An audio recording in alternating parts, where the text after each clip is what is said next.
ये लोग सिर्फ जबान नहीं, कलम के भी बेईमान हैं। कलम की बेईमानी से इन्होंने बिहार का ईमान लूटने की कोशिश की है। और जब दो षड्यंत्रकारी दोस्तों साथ आते हैं तो स्वाभाविक है षड्यंत्र तो होगा ही। भारतीय जनता पार्टी 3 गठबंधनों में चुनाव लड़ रही है। एक गठबंधन है जेडीयू और बीजेपी का, जो आपको नजर आता है। एक गठबंधन है बीजेपी और एलजेपी का, जो आप समझते हैं। एक गठबंधन है बीजेपी और ओवैसी साहब का। 3 ठगबंधन जो हैं उनके साथ बीजेपी इस बिहार के चुनाव में उतरी है। बाकी के सब मुद्दे आपने उठाए और तेजस्वी जी से हम सब दलों ने चर्चा की थी। मैं केवल एक छोटा सा मुद्दा आपके समक्ष रखूंगा। किसान और नौजवान, यही तो बिहार है। उसमें मजदूर भी आ गया, गरीब एससीबीसी के हमारे भाई भी आ गए। खेती पर एक सुनियोजित तरीके से मोदी सरकार ने हमला बोला है। भारतीय जनता पार्टी की केंद्रीय सरकार देश की हरित क्रांति को हराना चाहती है और बिहार का चुनाव कहीं ना कहीं इस यहां के किसान, मजदूर, गरीब, पिछड़े, दलित, वो सारे साथियों को इस षड्यंत्र को विफल करना है। इसकी शुरुआत भी नीतीश बाबू ने 2006 में की थी, जब एपीएमसी की मंडियां खत्म की थी।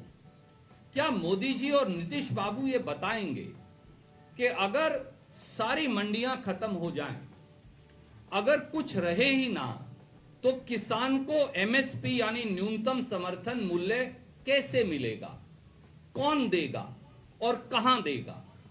15.5 करोड़ किसान देश में हैं। एग्रीकल्चर सेंसस 2015-16 के मुताबिक, और अगर मुझे सही याद है तो 1 करोड़ 75 लाख के करीब बिहार प्रदेश में। तो क्या आप उनके खेत में जाकर एमएसपी देंगे?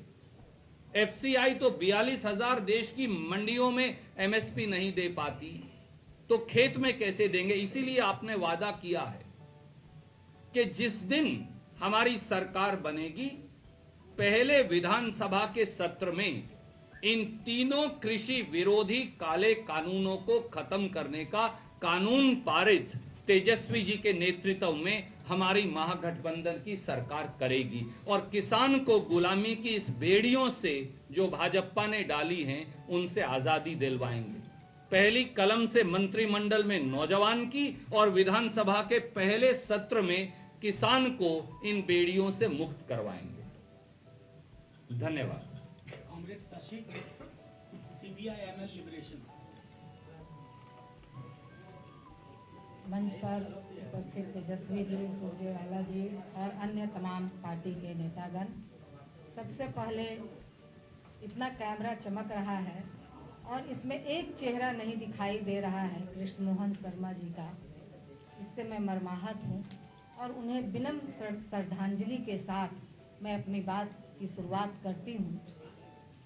आज जब हम लोग आंदोलन कर रहे थे, वह भी सड़क पर थे और आज यदि देखिए तो समान काम और समान वेतन का सवाल हो या तमाम मानदेय, ठेका, प्रोत्साहन पर काम करने का सवाल हो, इन सवालों को लेकर या स्कीम वर्कर का सवाल हो, आशा, आंगनबाड़ी, मिड डे मील, रसोइया और इसके ये जीविका बहनें, इन लोगों के सवालों को लेकर जब हम लोग सड़कों पे आंदोलन करते हैं, पटना से लेकर दिल्ली तक, तो आप जानते हैं कि ये तानाशाह मुख्यमंत्री जो हैं हमारे नीतीश बाबू, कभी भी आंदोलनकारियों से बात करने की जुर्रत महसूस नहीं की। बल्कि अगर हम पीछे लौट कर देखते हैं तो हम पाते हैं कि हमारे कर्पूरी ठाकुर जी हों, लालू यादव जी हों, वो आंदोलनकारियों से बात करते थे, उनकी समस्याओं को सुनते थे, उनके सवालों पर ध्यान देते थे, गौर करते थे। आज आप देख लीजिए, चाहे टोला सेवक हों, तालीमी मरकज के लोग हों, इन सवालों को आज हमारा मुख्यमंत्री जो है वो नहीं सुनते हैं। तो मैं इन सवालों पर आश्वस्त करना चाहती हूँ कि लाखों की संख्या में आशा, आंगनबाड़ी, मिड डे मील, जीविका बहनें समूह की जो करोड़ों की संख्या में हैं, इन सवालों पर हमारे तेजस्वी जी ने भी कहा है और निश्चित तौर पर इन्हें न्यूनतम या सम्मानजनक मानदेय देने का काम किया जाएगा, इन्हें अस्थायी करने की तरफ बढ़ा जाएगा और साथ ही जो हमारे कर्मचारी जिनका 50 साल में जबरन रिटायरमेंट की बात है, न्यू पेंशन स्कीम लागू करने की बात है, तो इन कानूनों पर को भी खत्म करने का, इन कानूनों को भी लागू नहीं करने की बात जरूर महागठबंधन की सरकार में होगी। और इसके साथ ही हम ये देख रहे हैं कि जो पूरे पटना से और पूरे ये से जो गरीबों को उजाड़ने का काम किया जा रहा है, तो इस सवाल पर भी महागठबंधन की सरकार पटना से गरीबों को निश्चित तौर पर भगाने का, उजाड़ने का काम नहीं होगा, इन्हें भी बसाया जाएगा। और इसके साथ आप देखेंगे कि गरीबों का जो इस कोरोना काल में अपमान हुआ है, और तेजस्वी जी ने सबसे पहला सवाल यही रखा है रोजगार का, तो बिहार में रोजगार के विकास के लिए और हमारे गरीबों को यहाँ पे सम्मानजनक रोजगार देते हुए उन्हें बिहार में रहने का, कहीं दूसरे जगह नहीं जाने का, ये अपमान जो हुआ है, इस अपमान का जरूर इस महागठबंधन में सम्मान होगा। और इसके साथ ही जो महिलाओं का सवाल है, आप देखेंगे कि हथरस जो भाजपा और इसके राज में हथरस जैसी घटना हुई है, निश्चित तौर पर बिहार को यूपी नहीं बनने दिया जाएगा, हथरस जैसी घटना नहीं दोहराई जाएगी। और हमारा जो बिहार में बालिका गृह कांड, आज नीतीश बाबू आंदोलनकारियों से नहीं मिले, उनसे बात नहीं किए, मगर उनके बगल में बालिका गृह कांड का अभियुक्त सम्मान पूर्वक बैठता है, उन्हें सम्मान मिलता है, गरीबों का अपमान होता है, तो ये महागठबंधन की सरकार में नहीं होगा। महिलाओं को सम्मान के लिए हम वहाँ पे जगह मिलेगी। इस तरह के जो सरकारी संस्थानों में इस तरह की घटना है, बालिका गृह कांड और हमारी बेटियां, बेटी बचाओ बेटी पढ़ाओ, ये नारे जो आज झूठे हो गए हैं, इन नारों पर सही से काम होगा, हम सम्मान मिलेगा, ये आश्वस्त करते हुए मैं अपनी बात को समाप्त करती हूँ। शशि यादव। राम बाबू कुमार। सबसे पहले तो आप सब पत्रकार मित्रों का को नवरात्र की एक बार फिर शुभकामनाएं। उम्मीद है कि नवरात्र उत्तेजना को खत्म कर सौहार्द और प्रेम का वास आपके मन में भी करेगा। आदरणीय मित्र, ये पूरा विवाद जो भारतीय जनता पार्टी के द्वारा नफरत की फैक्ट्री में पिछले 48 घंटे से पैदा किया जा रहा है, आपके टेलीविजन चैनल्स और अखबार के माध्यम से हमने भी देखा। आदरणीय शक्ति सिंह गोहिल जी हमारे प्रभारी साहब यहाँ मौजूद हैं। मैंने और उन्होंने और मदन मोहन झा साहब ने, हमारे campaign committee chairperson Akhilesh ji ने पूरे तथ्यों की जानकारी लेने का प्रयास भी किया। 3 बातें बड़ी स्पष्ट हैं। पहली, जाले के जो उम्मीदवार हैं कांग्रेस पार्टी और महागठबंधन के, उस व्यक्ति ने कभी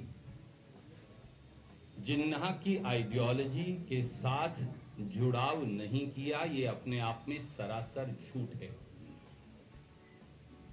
जब वो अलीगढ़ मुस्लिम यूनिवर्सिटी के विद्यार्थी थे तो उन्होंने प्रधानमंत्री जी को पत्र लिख मई में ये कहा कि कृपया करके आदेश दीजिए ताकि जिन्ना की फोटो एएमयू से भी उतारें और उसके बाद संसद और मुंबई हाईकोर्ट से भी उतारें।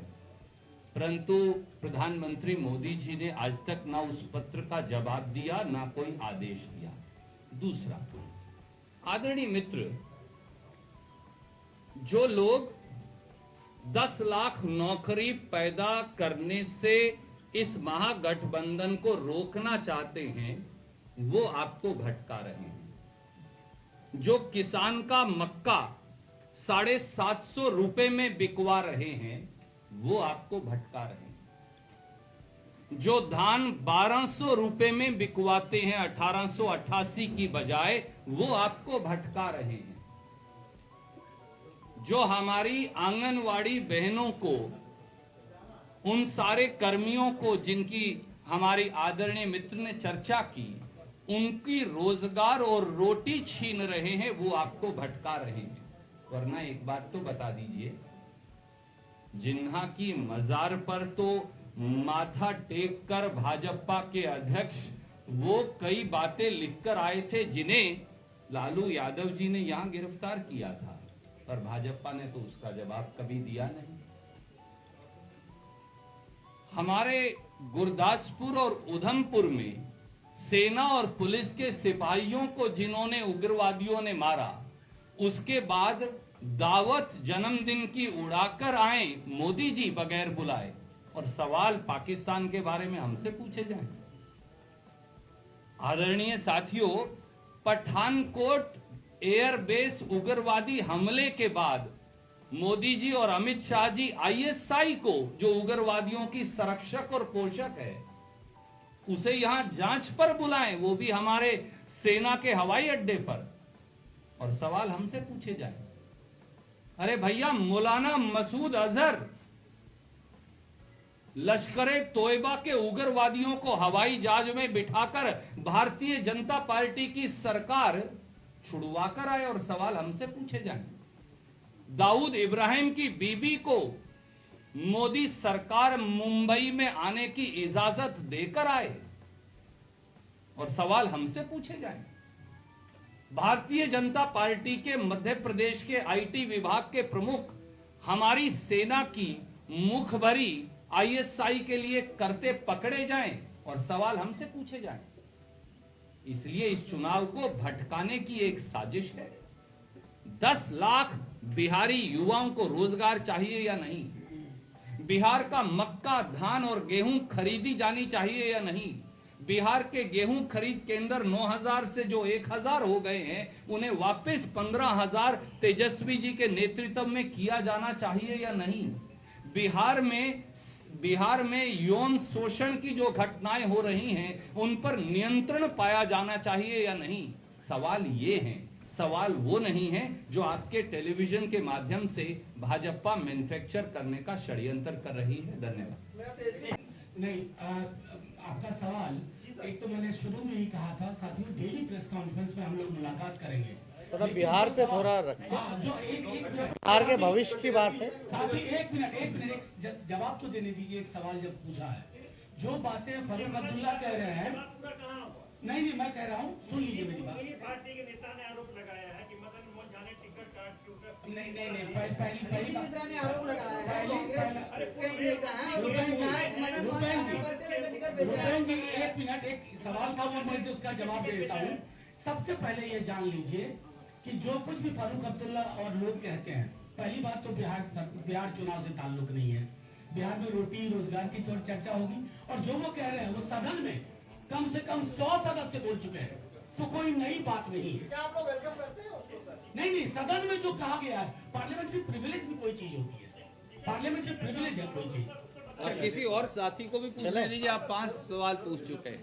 तेजस्वी जी, जो मुद्दा आप बना रहे हैं रोजगार का, बार बार बीजेपी और जेडीयू के जो भी लीडर यहाँ प्रेस कॉन्फ्रेंस करते हैं पटना में, वो बार बार आपके जो 15 साल के आरजेडी के शासनकाल है उसका एग्जाम्पल देते हैं। उस समय रोजगार क्यों नहीं दिया, उसका देते हैं, उस वक्त जो स्थिति थी उसका देते हैं, तो हवाला बार बार वो उसका देते हैं। और आपके अनुभव देखिए, 15 साल से सरकार किसकी है? हम लोग 15 साल सरकार में रहे, जनता हमें विपक्ष में बैठने का मौका दिया, 15 साल हम बैठे। लेकिन अभी सवाल होंगे जो अभी सत्ता में है। पहली बात, मुख्यमंत्री जी का चुनावी प्रचार हम लोगों ने देखा, आपने भी देखा, सुना। मुख्यमंत्री जी ने क्या कहा? रोजगार को लेकर के, कारखाने को लेकर के, इंडस्ट्री को लेकर के उन्होंने एक बात कही कि हमने पूरा प्रयास किया, लेकिन यहाँ कारखाने नहीं लग सकते, उद्योग, बड़े उद्योग नहीं लग सकते, रोजगार नहीं दिए जा सकते। स्पष्ट है। इस बात को तो हम बहुत पहले से कहते आ रहे हैं कि माननीय मुख्यमंत्री जी रोजगार पे बात नहीं करना चाहते, भुखमरी पे बात नहीं करना चाहते, पलायन पे बात नहीं करना चाहते, गरीबी पे बात नहीं करना चाहते। और ये स्पष्ट हो गया कि बिहार के मुख्यमंत्री अब थक चुके हैं, अब इनसे बिहार नहीं संभल रहा। मुख्यमंत्री जी हवाला देते हैं कि बिहार जो है समुद्र किनारे नहीं है, मतलब लैंडलॉक्ड स्टेट है। इससे पहले भी कितनी मीलें लग चुकी हैं बिहार में, जो कि इनके शासन में बंद हो गई हैं। कारखाने, लालू जी जब रेल मंत्री थे यूपीए के समय में 3 कारखाने के अलावा चौथा कारखाना आप बता दीजिए। मढ़ौरा का कारखाना, परसा का और मधेपुरा का, इसके अलावा चौथा कारखाना कहाँ है भैया? लगे कि नहीं लगे? यानी मुख्यमंत्री खुद स्वीकार कर रहे हैं कि अब उनसे होने वाला नहीं है। उन्होंने हाथ पूरी तरीके से हाथ खड़े कर दिए। और जो हम बात कर रहे हैं, आप बताइए कि 4.5 लाख नौकरियां रिक्त पड़ी हैं कि नहीं पड़ी है? बिहार आगे तरक्की कैसे करेगा? पहले तो रिक्त पदों को भरना पड़ेगा, और हमको अगर अव्वल टॉप स्टेट्स में आना है इस देश के, तो आपको तो नेशनल एवरेज जो है उस पर कंपीट करना पड़ेगा। तो उन मानकों को देखते हुए हम लोग जो है पूरी तरीके से फिजिबल है डूइंग। 24,000 करोड़ रुपए मुख्यमंत्री जी का जल हरियाली योजना में लगता है, कहां खर्च हो रहा है किसी को नहीं पता। सरकार का ठीक है, ग्रेजुअली जो है हमेशा बजट बढ़ता रहा है, चाहे किसी भी स्टेट का देख लीजिए, किसी भी केंद्र का देख लीजिए, लेकिन कोई भी बजट का वो मिनिस्ट्री जो है कितना पैसा खर्च कर पाती है? सरेंडर कर देती है सारा पैसा। हम पे आरोप लगाए जाते हैं कि आई एम नॉट एक्सपीरियंस। हम एक्सपीरियंस नहीं थे तो आपने डिप्टी सीएम क्यों बनाया? हम तो लीडर ऑपोजिशन बने। लीडर ऑपोजिशन बनने के बाद या डिप्टी सीएम रहते हुए भी अगर हम काम गिनवा दें, जो सीआरएफ फंड होता है 200 करोड़ रुपए का, जब पथ निर्माण विभाग हमारे पास था, उसको मैंने 1000 करोड़ रुपए कराया। अपने मंत्रालय का बजट, किसी और मंत्रालय का बजट का पूरा पैसा खर्च हुआ ना हुआ, लेकिन हमने एक्स्ट्रा पैसा लेकर के पूरा बजट का पैसा खर्च किया। 53 आरओबी 2010 से फंसे हुए थे, वो हमने क्लियर कराया। केंद्र में किसकी सरकार थी? एनडीए की, फिर भी हमने कराया। हमारी विचारधारा अलग है, लेकिन काम के मामले में जहां आएगा, अगर आप में इच्छा शक्ति है तो सब कुछ संभव है। भ्रष्टाचार का आरोप लगता है हम पे, तो हत्या का भी मुकदमा इन लोगों ने एफआईआर जो है किया, क्या हुआ आप लोग भी देखते हैं। तो दिन भर तो इन लोगों को गाली देना, लालू जी को कोसना, सोनिया जी को कोसना, उल्टा फुल्टा मेन एजेंडा की बात को ना करना। भ्रष्टाचार की बात बता दें, भ्रष्टाचार रोकने के लिए वर्किंग जितने डिपार्टमेंट थे हमारे अंदर, नोडल डिपार्टमेंट पथ निर्माण था, चाहे इरिगेशन हो, ग्रामीण कार्य विभाग हो, भवन बिल्डिंग डिपार्टमेंट हो, उसका नोडल डिपार्टमेंट कौन था? पथ निर्माण।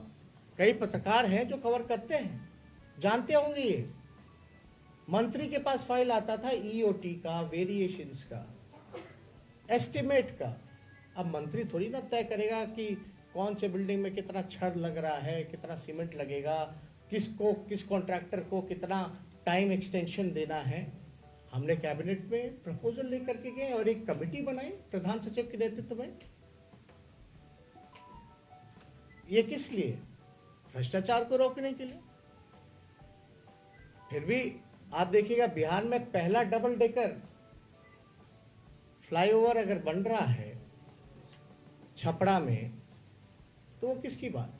हमारा विजन तो उस समय भी साफ था, जब हमारे पास कुछ एक्सपीरियंस नहीं था। एयरपोर्ट, डेडिकेटेड एक्सप्रेसवे,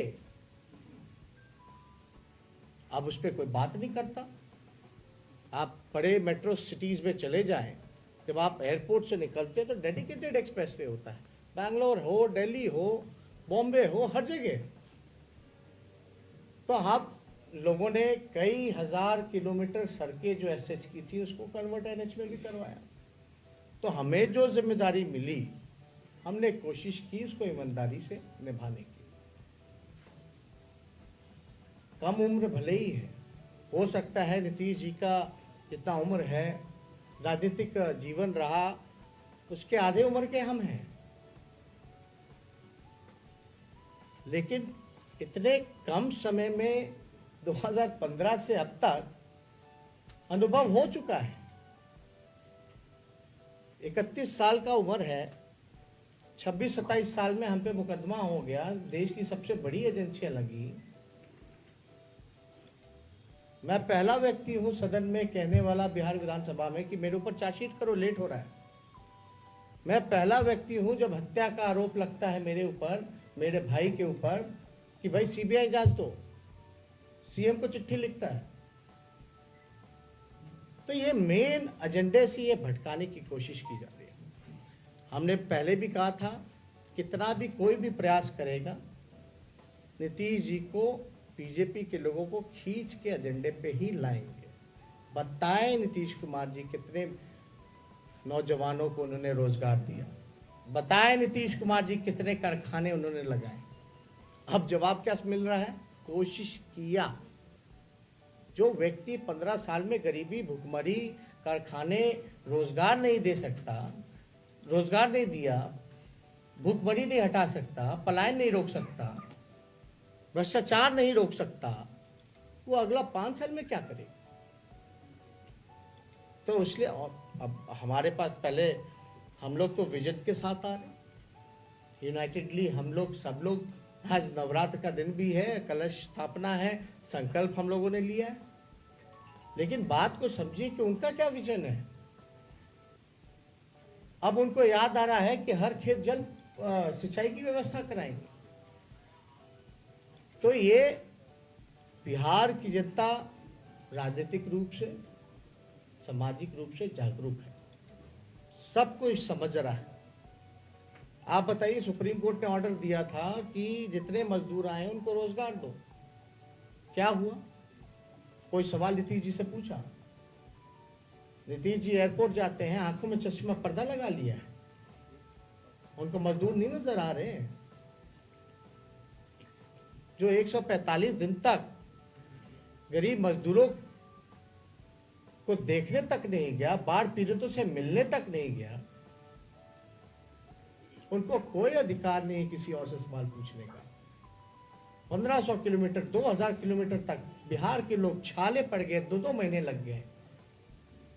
सरकार ने मुंह फेर लिया और आने के बाद हम लोगों ने जब शोर किया, अनुमति मिलती है तो चिट्ठी निकाल देती है बिहार सरकार की, आएंगे तो अपराध बढ़ जाएगा, यानी आप अपमानित कर रहे। तो इस पे ज्यादा कुछ हमको टिप्पणी नहीं करनी है। बहुत धन्यवाद। आप जैसे ही सब सवाल करते हैं, हो गया, चले जाते हैं। चलिए।